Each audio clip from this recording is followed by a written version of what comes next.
tenemos que aplicar para las mallas, para el análisis de mallas, la ley de tensiones de Kirchhoff o la ley de voltajes de Kirchhoff, como también se le conoce, y esta ley de tensiones nos va a permitir calcular las corrientes que circulan a través de cada uno de esos lazos o de esas mallas que definimos nosotros previamente.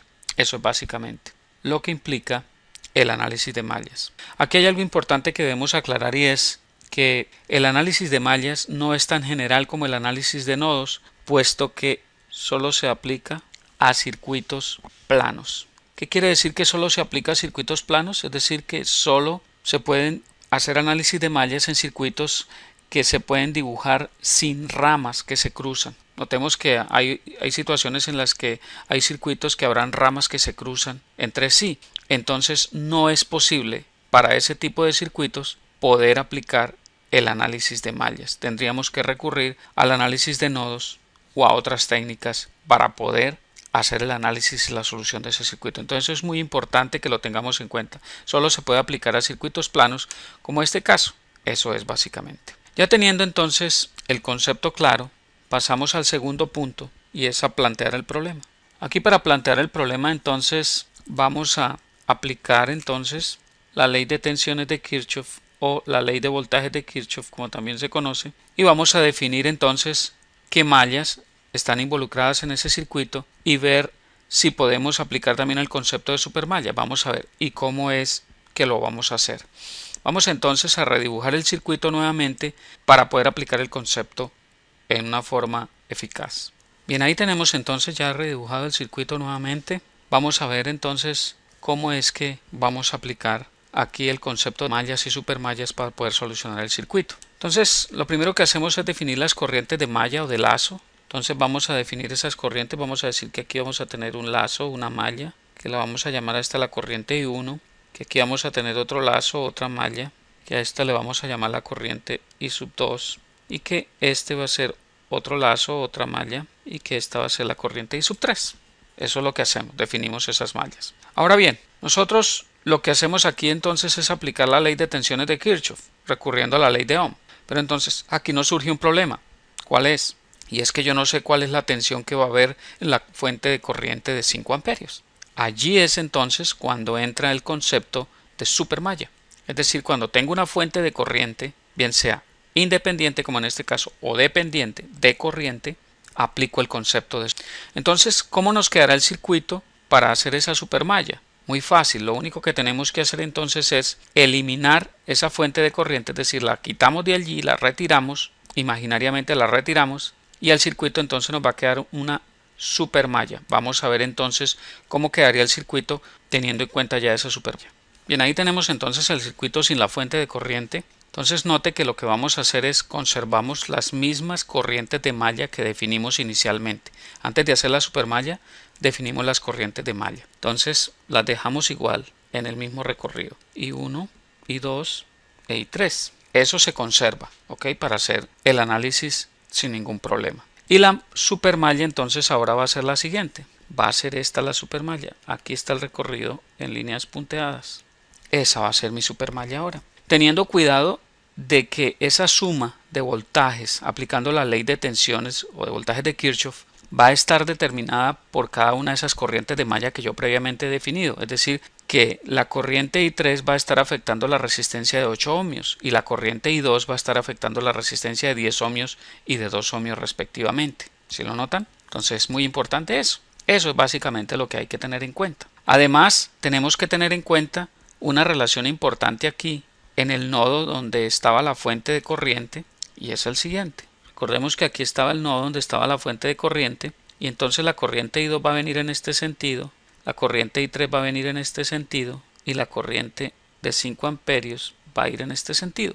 Y esa es la parte que me va a ayudar a definir la ecuación que me faltaría, porque note que tengo tres incógnitas, I1, I2 e I3, pero solo tendría dos ecuaciones con la malla I1 y otra ecuación más con la supermalla conformada por la corriente de malla I2 e I3. ¿Sí lo nota? Entonces tendría dos ecuaciones.